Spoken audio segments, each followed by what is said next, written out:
CNTE apresenta 23º Congresso dos Trabalhadores em Educação.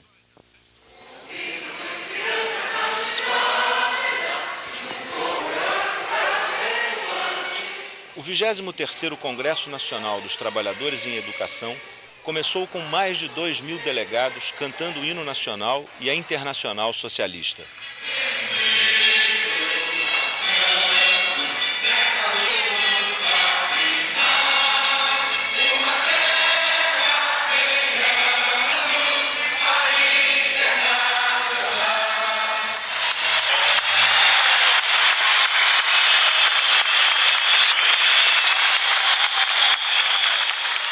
A abertura solene do Congresso teve a participação do presidente da CUT, Jair Meneghelli, e de representantes da Andes, UNE, CONTE, FLATEC, CIMOP, do Movimento dos Sem Terra, da representante da Confederação da Argentina, de partidos políticos como o Partido dos Trabalhadores, o Partido Comunista do Brasil, o Partido Socialista Brasileiro e do governo de Pernambuco.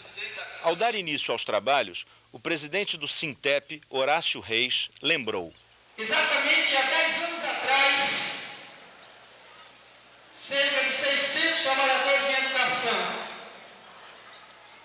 se reuniram aqui em Pernambuco e tinham a compreensão de que só com a unidade dos trabalhadores em educação nós poderíamos construir uma entidade classista e de luta. Mas não só isso, mas uma entidade também com um projeto político, pedagógico, que colocasse bem claro para a gente uma escola, uma educação comprometida com a libertação do nosso povo. Jair Meneghelli, presidente da CUT, foi outro que puxou pela memória. Depois estive mais uma vez, ainda em Brasília, discutindo outra vez com o companheiro do PCdoB, o companheiro Wellington, me parece, a filiação ou não à Central Única dos Trabalhadores.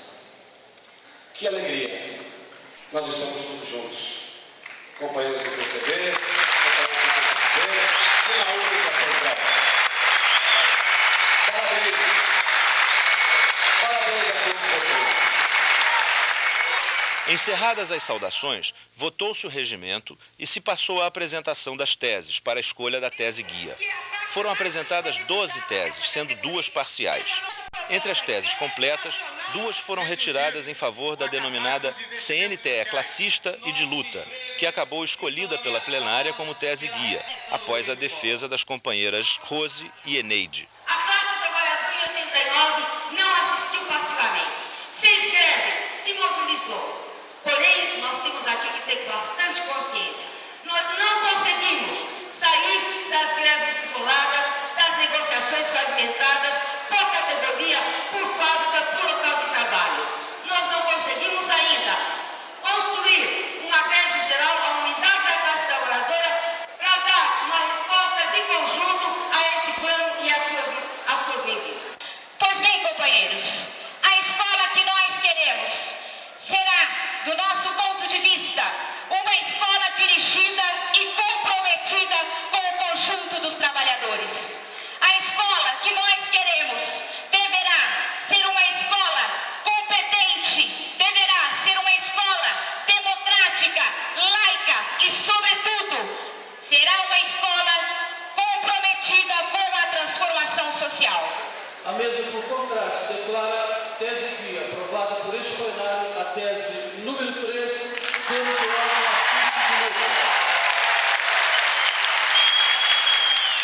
Escolhida a tese guia do Congresso, o professor Demerval Saviani apresentou o painel Os Sindicatos de Trabalhadores em Educação diante das diversas concepções de escola. Após falar dos tipos de escola que se desenvolveram desde o início da dominação burguesa, o professor Saviani reafirmou a necessidade da luta pela escola pública e aberta a todos, em paralelo à luta pela redução da jornada de trabalho, já viabilizada pelo desenvolvimento tecnológico. Só assim, diz o professor, será possível a conquista do saber por todos os trabalhadores, em proveito da cultura e do espírito de cada indivíduo e de toda a humanidade. E o primeiro dia do Congresso não foi só trabalho. cultura e lazer tiveram seu lugar com a apresentação do Balé Popular do Recife.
O segundo dia do Congresso foi aberto com o painel Conjuntura Nacional e o Movimento Sindical, apresentado por Sérgio Barroso, da direção nacional do PCdoB, e Aloísio Mercadante, do Partido dos Trabalhadores.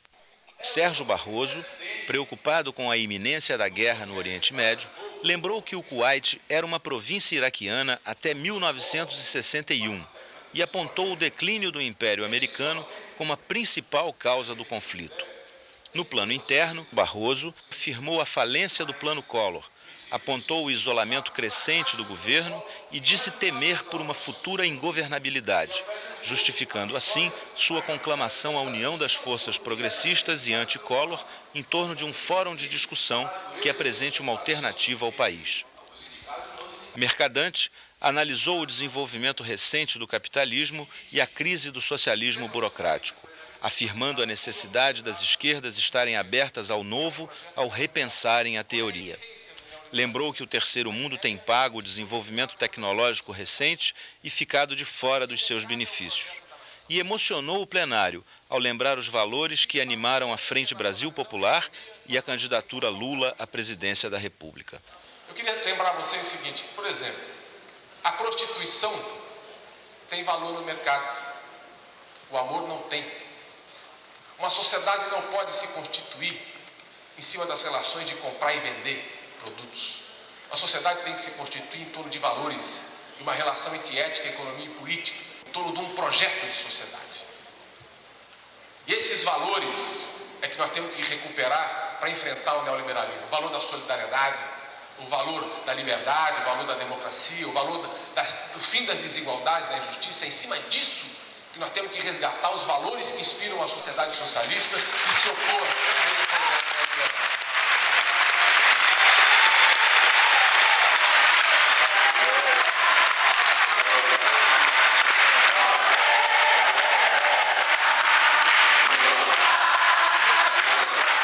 Durante a tarde do segundo dia do Congresso, os delegados dividiram-se em grupos, mais de 30, para aprofundar as discussões propostas pela tese guia.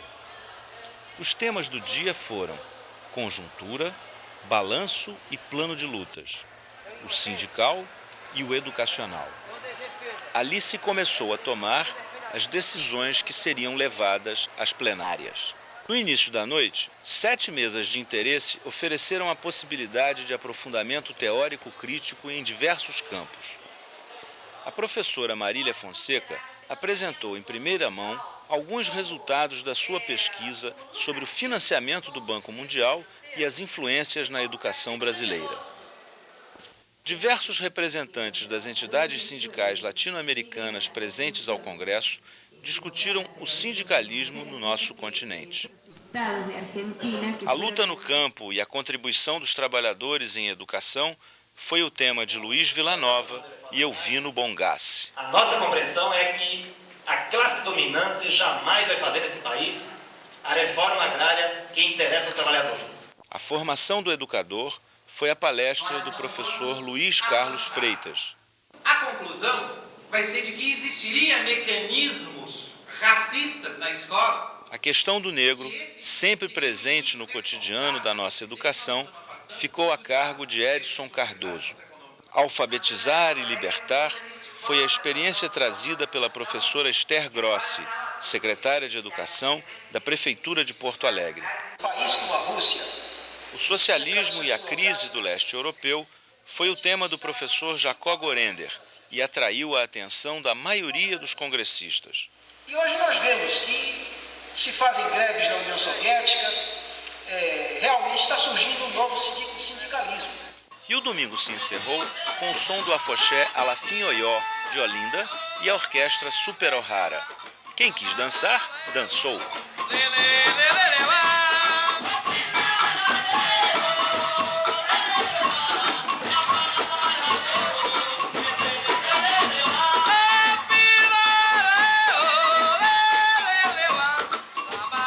O terceiro dia do Congresso começou com uma típica manifestação cultural nordestina, Emboladores. Olha, o filho do pobre precisa de assistência, eu digo com paciência, que é para ele se formar, porque o filho do rico tem grande mordomia, tem a maior burguesia, por isso eu vou te explicar. No Brasil, meu grande amigo, colega que eu desenrolo, que até o plano de colo tá lascando o pessoal. Você vê o cada rico se estuda pra doutor, prefeito, governador e pra polícia federal. O filho cada rico é doutor, é engenheiro, vou lhe dizer do roteiro, ele começa a se formar. O filho do pobrezinho, como não tem educação, não tem um lápis na mão e não sabe fazer o carro. É triste a situação, nosso povo brasileiro, acredite companheiro, veja o povo como tá. Olha esse salário mínimo, isso é uma sacanagem, eu digo sem pabulagem, vocês podem acreditar que o salário do pobre não era pra ser isso não dá pra comprar um pão, pra ter miséria isso dá. Por isso eu vou te explicar, é triste a situação, um deputado, meu patrão, ganha mais de 1 milhão e a gente passando mal. O governo da nação acabando com a agenda e o negócio não tá quente. Primeiro eu vou lhe avisar, o governo domina e a gente de noite a dia aumentando a caristia, por isso eu vou lhe avisar.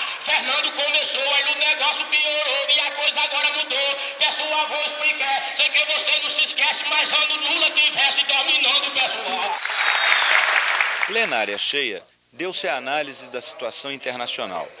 Entre diversas emendas à tese guia, a maioria rejeitada, a discussão polarizou-se na crise do capitalismo e no conflito do Oriente Médio.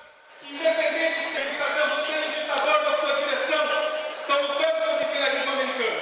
Uma vitória dos Estados Unidos e do Golfo Pérsico é uma derrota dos trabalhadores do mundo inteiro. E por isso esse Congresso tem que tomar uma posição sobre isso. Não basta lutar pela paz em abstrato. Para que haja paz no Golfo Pérsico, é necessário derrotar George Bush e seus aliados. Não há como nós nos colocarmos e pensarmos em apoio incondicional ao Iraque. Temos que apontar a saída negociada. E essa saída negociada, companheiros, tem que estar no âmbito de resolução dos povos árabes, a partir do momento que nós defendemos o princípio da autodeterminação dos povos.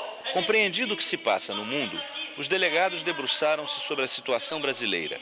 E as discussões foram ficando mais acaloradas à medida que se analisava a atual correlação de forças na sociedade. Exemplo eloquente foi o debate sobre a proposta de criação de um fórum para a formulação de uma alternativa político-econômica para o país. Nós queremos que fique muito claro que o Fórum Democrático e Popular, ele não terá apenas o papel de discutir campanhas contra a recessão, desemprego e inflação. O entendimento que a gente tem desse Fórum Democrático é muito mais amplo. É no sentido de que os trabalhadores, talvez a primeira vez na história do Brasil, se sentem para propor efetivamente um plano global para o Brasil. Por último, companheiro, as companheiras levantam lá que aqui não está embutida a população.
Depois, questionou-se a democracia interna na Central Única dos Trabalhadores.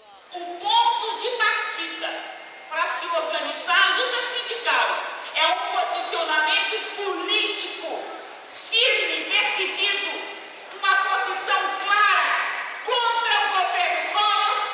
Nós vamos ter a forma de caminhar a luta de uma maneira mais correta, porque nós temos o norte que nos indica. E tem mais uma questão, companheiros. Dentro da CUT precisa ser estabelecida uma democracia maior. Nós somos contra posições que discriminam, sectarizam e colocam de fora setores que combatem e que são progressistas. Nós temos que trazer para a Central Única dos Trabalhadores todos os trabalhadores para que de fato a Central Única se fortaleça e seja o polo combativo mais avançado desse país. Eu não sei se a companheira acompanha de perto as discussões e resoluções políticas da CUT, porque muito antes do plano, quando Collor se elegeu, a direção nacional da CUT se reuniu e fez uma caracterização do que estava colocado para a gente, de qual era o projeto que o Collor tinha para a sociedade, de qual era a sua estratégia política. E a CUT diz claramente que o Collor era um projeto autoritário, um projeto populista, um projeto de enganação da classe trabalhadora e sempre lutou contra as medidas que esse governo estabeleceu. Segunda questão, companheiros, complicada. A companheira acho que realmente não participa da CUT, porque diz que o problema é a democracia. Sabe o que ela quer, companheiros? Democracia de tendência e não democracia de base. Porque eu quero saber qual é a central sindical que consulta as bases, que organiza as instâncias, que organiza CUTs estaduais em todos os estados, que organiza departamentos, que organiza sindicatos e que consulta as bases das categorias para tomar as decisões. Então, companheiros, nós não precisamos de democracia em que apenas as tendências tenham assento. Nós precisamos de democracia que é a real lei, ou seja, das bases participantes da decisão e não da cúpula partidária. Por fim, o grande embate do dia. Deve ou não a CUT participar do entendimento nacional proposto pelo governo? Que a decisão que a gente vai tomar aqui tem suma importância por sermos nós o primeiro congresso a se realizar este ano. Tá? E nós temos que sair daqui com uma posição muito clara a respeito disso. Nós negociamos sim, até com o diálogo, mas nós não abrimos mão das nossas reivindicações. Nós negociamos sim, mas não com o governo que nos arrocha. Não há nada a negociar com o Collor. Nós não queremos negociar com o Collor. E é por isso que a gente tem que aqui aprovar que a CUT saia do pacto. E todos os companheiros que concordam com essa declaração devem se construir numa chapa de oposição à direção da CNPE, numa chapa que aplique efetivamente esse plano de lutas pela CUT fora do pacto, pela greve geral, pelas conquistas das reivindicações. Foi um erro da CUT estar nesse entendimento nacional. Esse erro tem 3 razões. A primeira é uma ilusão de que era possível substituir a equipe econômica de Collor de Mello por uma mesa de entendimento entre empresários, trabalhadores e governo. Pois o próprio Collor de Mello declarou que o que vale é o programa que ele elegeu nas urnas. E a equipe econômica é o centro da política desse governo e não o entendimento nacional. Segundo, a CUT acabou reforçando mais uma manobra pirotécnica de marketing do Collor de Mello. Esse é o segundo motivo. E o terceiro, companheiros, é que, com essa medida, ele conseguiu neutralizar aquelas forças que já estavam na rua contra o seu plano. Se a CUT tivesse se recusado a comparecer às negociações, ela seria sectária, ela quer radicalizar sem motivo, mas não. Ela foi lá, ela ouviu o não e ela se retirou. Ela cumpriu o seu papel. Companheiros, não contribuem para esclarecer e armar a classe trabalhadora confusões do tipo dessa que foi criada. A finalidade não é essa que está colocada no papel, é a disputa das forças no quarto concurso. Essa é a verdade.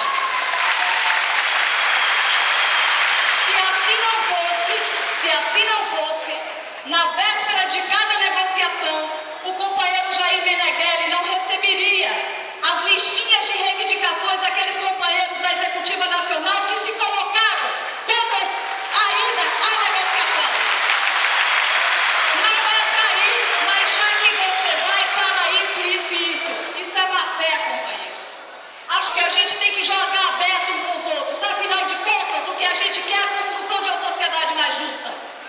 tipo de encontro, de abuso da fé dos companheiros da base tem que parar por aqui, sob pena da gente não construir nada diferente do que já temos hoje.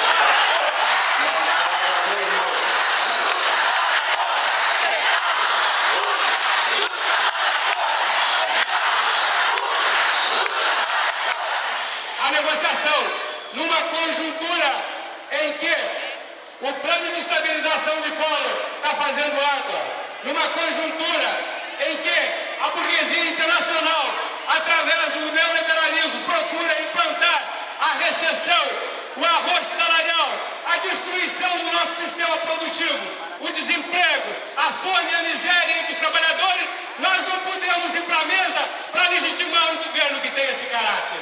O desespero está no fato de que os companheiros que defendem esta posição aqui e que vão votar aqui não estarão votando coerente com as decisões da sua própria categoria. Porque algumas correntes de opinião votaram no interior da reunião da CUT que a CUT não deveria participar das negociações, mas a decisão da Assembleia era de que deveriam sim.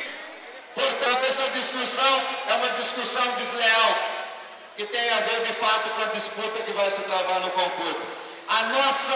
O nosso entendimento de que a CUT tem que participar das negociações é uma questão tática, de que nós nos retiraremos do processo quando sim, aí sim, quando tivermos as condições de fazer um embate político, porque nós sabemos que Collor não tem nada a oferecer, mas a sociedade ainda não sabe disso. É necessário fazer o diálogo correto. Não tem um milímetro a ceder no papo. Eu quero aqui retomar a colocação de Jair Meneghel. E quero estranhar que os companheiros mantenham na tese, inclusive, o impedimento nacional, quando o próprio Jair Meneghel veio aqui e nos disse que a CUT errou, companheiro. Errou porque atrasou o movimento sindical brasileiro, porque paralisou os trabalhadores durante todo esse ano. O que nós estamos discutindo aqui é uma concepção de sindicato, que os companheiros mentem à plenária, como a Roberta colocou. Além disso, nós temos no Brasil hoje 90% dos trabalhadores que não são sindicalizados, apenas 10% de sindicalizados.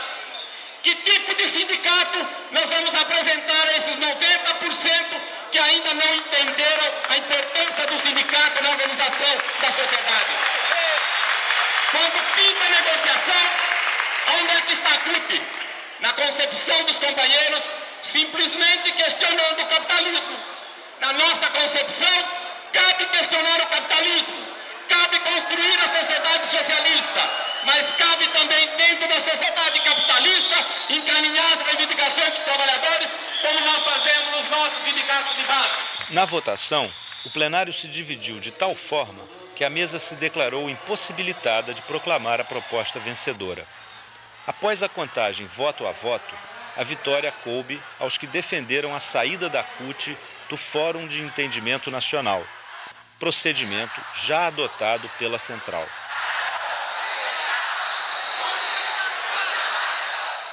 O último dia do Congresso começou com a avaliação da CNTE e a discussão do plano de lutas para o futuro. Tem em sua raiz um problema político. A tese guia foi mantida quase por completo. Entre as emendas, foi rejeitada a que responsabilizava a direção da CNTE pela não realização de uma greve nacional em 1990, a que alterava o critério de representatividade dos delegados ao Congresso e outra que propunha a realização de congresso anual da entidade. Estamos hoje aqui, companheiros, no Congresso Nacional dos Trabalhadores em Educação. E temos que ter a compreensão clara de que nós somos uma única categoria. E sendo uma única categoria, companheiros, não podemos permitir que a nossa confederação convoque instâncias dividindo os diversos setores. E nesse sentido, companheiros, conclamo vocês a votarem na proposta 703. Foi vencedora a emenda que determina a realização de fóruns unitários dos trabalhadores em educação, contra fóruns por categoria, como propunha a tese guia. É consenso na mesa que venceu a primeira proposta. Na questão educacional, a discussão polarizou-se em torno de uma emenda sobre escola unitária.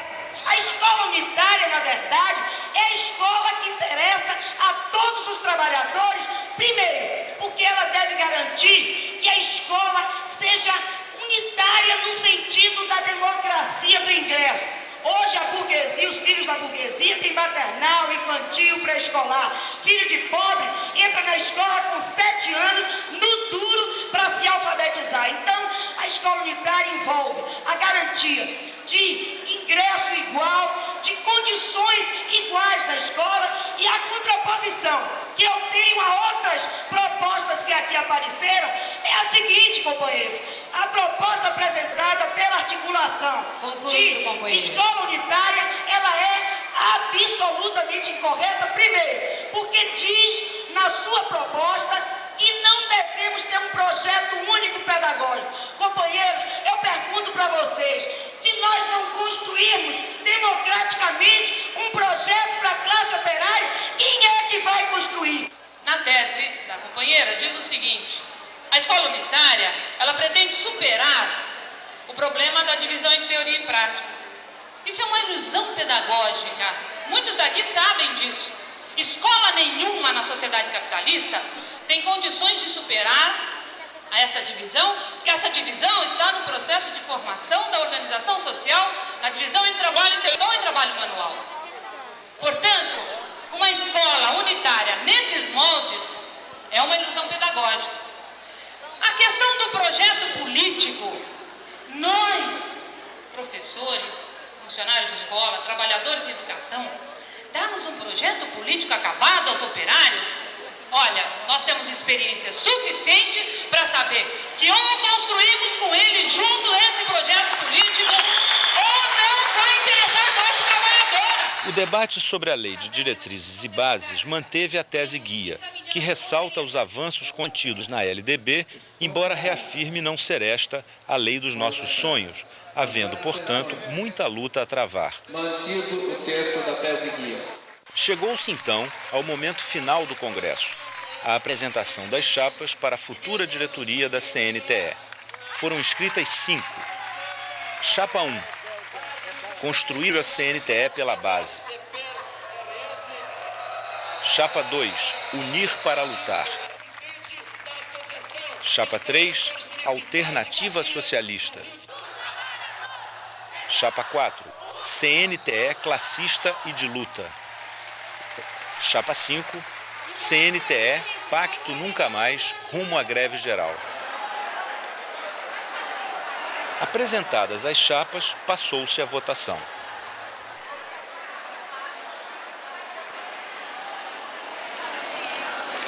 Você gostou do Congresso? Foi bom, foi bem proveitoso, né? Nós que viemos de uma região bastante distante, de Rondônia, achamos que foi proveitoso, as questões foram bem discutidas e deu para a gente levar alguma experiência para o nosso estado e continuar a luta que é a nível nacional, nós vamos fazer a CNTE mais democrática e mais unificada. Foi uma verdadeira democracia porque se formou várias chapas, com várias tendências, né? Você acha bom isso para o movimento, várias chapas e tal? Não, eu acho em termos de democracia, né? Agora eu acho que se houvesse a unidade, seria melhor para o movimento. Gostei, foi participativo, houve bastante participação do pessoal, sim. E agora as eleições, esperamos que a chapa seja renovada e que tenha bastante participação e que lute pela educação. Após mais de 4 horas de votação e apuração, os delegados que ainda não haviam se retirado do plenário souberam o resultado. Roberto Felício, como membro da chapa mais votada, inicia seu 2º mandato na presidência da CNTE. Nós saímos de Campinas com uma perspectiva de unificar todos os trabalhadores em educação. Naquele momento nós tínhamos 4 entidades. Nós tínhamos a CNTE, que organizava apenas os docentes. Nós tínhamos a FENOI, dos orientadores educacionais, a FENASE dos supervisores e o CONAFEP, a coordenação dos funcionários. E o grande desafio que se colocava para nós, um dos grandes desafios, era a unificação dessas 4 entidades. Nós tivemos êxito nisso, nós temos hoje uma confederação unitária dos trabalhadores de educação. Mas isso era do ponto de vista sindical. se colocava para nós também um grande desafio, que era desenvolver um movimento em defesa da escola pública. Como se sabe, a escola pública brasileira está completamente abandonada, não tem verba, não tem as mínimas condições de trabalho dentro da escola, e os trabalhadores em educação viviam e continuam vivendo uma situação bastante dramática, com salários cada vez mais baixos. E nesse sentido, nós não podemos dizer que tivemos êxito. Nós tivemos êxito do ponto de vista do desenvolvimento da luta. Quer dizer, hoje nós estamos engajados, junto com os demais trabalhadores, numa perspectiva não só de melhora da escola pública, mas de melhora das condições sociais da população brasileira. Quer dizer, nós estamos engajados num projeto de transformação radical da sociedade em que vivemos. Voltando a falar de unidade, no Congresso se observou em alguns momentos uma luta bastante acirrada entre as diversas correntes políticas que são representadas no seio da CNTE. Passado o Congresso, todos vão trabalhar juntos? Sim, sem dúvida. Uma das coisas que caracteriza o movimento de trabalhadores em educação e o movimento de trabalhadores em geral no país, portanto o movimento sindical, é que nós fazemos nos nossos eventos, nas nossas assembleias, nos nossos congressos, debates muito acalorados. Existem diferenças de opinião, mas esses debates acalorados com diferenças de opinião são feitos num clima de muita democracia, quer dizer, todas as pessoas têm oportunidade de expressar suas opiniões, como se viu nesse congresso mais uma vez, mas há uma coisa que caracteriza e que é necessário que caracterize o movimento, que é a unidade de ação. Para esse ano letivo de 1991, qual a grande bandeira de luta da CNTE? Nós não temos uma única bandeira, nós temos a luta no campo sindical pela conquista do salário mínimo do Diese para todos os trabalhadores, isto é, um salário mínimo, conforme calculado pelo Diese, que permita a sobrevivência do trabalhador em educação e dos seus familiares. Mas nós temos um outro grande desafio. Quer dizer, no nosso país hoje nós temos mais de 30 milhões de analfabetos. Nós temos 8,5 milhões de crianças em idade escolar que estão fora da escola. E nós temos uma escola completamente sem condições de trabalho. Quer dizer, a perspectiva é de que essa situação se torne mais grave. Então, o nosso grande desafio se coloca para a reconstrução de uma escola pública que garanta a aprendizagem, que seja de boa qualidade, que seja voltada para os interesses daqueles que frequentam a escola, que são os filhos dos trabalhadores. E nesse sentido é que a gente convoca mais uma vez a sociedade como um todo para que esteja junto conosco, que não deixe que essa tarefa seja apenas uma tarefa dos trabalhadores em educação.